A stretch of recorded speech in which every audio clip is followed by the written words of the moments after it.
Some insight. Let's turn to Michael Kugelman, someone who knows the region, understands it very well. He's a senior associate for South Asia and Asia Program Deputy Director at the Woodrow Wilson Center here in Washington. Michael, we heard our reporter there say violence has entered a new phase. A lot of fighting going on in the capital of Helmand Province, Lashkargah, which is said to be under siege. Why is this so significant? Why this particular area? Well, this is really a worst-case scenario that's playing out in Afghanistan right now. It really is very rare for the Taliban to march into major cities. And if you look over the last 20 years of this U.S.-led war, there have only been a few cases where the Taliban has been able to seize parts of major cities. It happened in the city of Kunduz some years ago. It also happened very briefly in the city of Farah, the provincial capital of Farah province in western Afghanistan. But for the Taliban to march into a city like Lashkargah, in the south, in the traditional stronghold areas of the Taliban, such a strategic space, and for the Taliban to continue to be there without being pushed out, this, I think, is really very, very troubling. And of course, the fact that not only is the Taliban in Lashkargah, but it has also been entering a number of other major cities, as was mentioned in your report before. So all of these things happening at once, multiple offensives in major cities across Afghanistan, I think it signifies a dangerous new phase in this war, to put it mildly.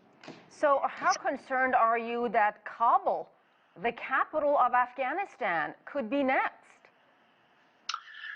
Well, I mean, indeed, as was noted, there was an attack in Kabul today that was, quite frankly, likely carried out by the Taliban, even though it didn't claim it. Was probably trying to send a warning to the government and the military. But I think it is very unlikely that we would see Kabul fall. I do think that it is quite likely in the next few months that several major cities in Afghanistan could fall to the Taliban, because you're not going to have NATO air power in the country anymore to help Afghan ground forces push advancing Taliban fighters into cities. But it's one thing to take several cities. It's a whole other thing to take over the entire country and to seize Kabul. I mean, you've got the best of the Afghan security forces present in Kabul. The security is extra strong, though, of course, Kabul has been vulnerable to a number of terrorist attacks over the years. So I think that it would be premature to worry that Kabul could be the next place to fall. I think that that will remain a holdout, at least for the foreseeable future. Michael, let me turn to Afghan President Ashraf Ghani and what he said about the Taliban. Let's listen, and then I want to get your reaction. طالب 24 سال پیش نیست. The Taliban are no longer the Taliban they were 24 years ago. The Taliban have attacked us more violently and are more bloodthirsty.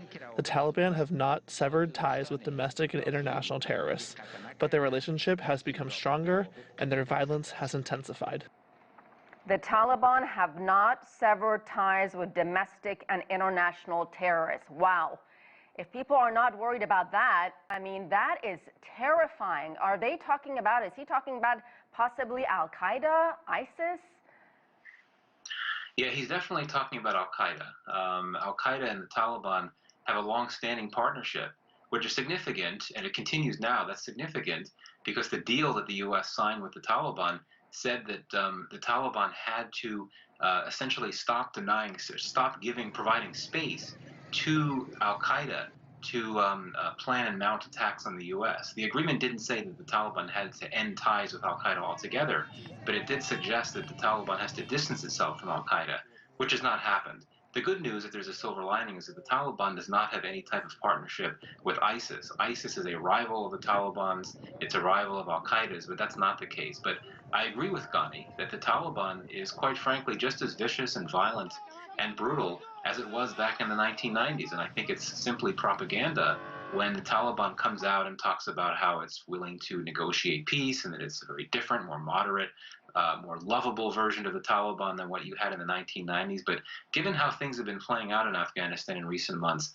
I think that clearly is not the case at all. This remains a very dangerous, brutal organization.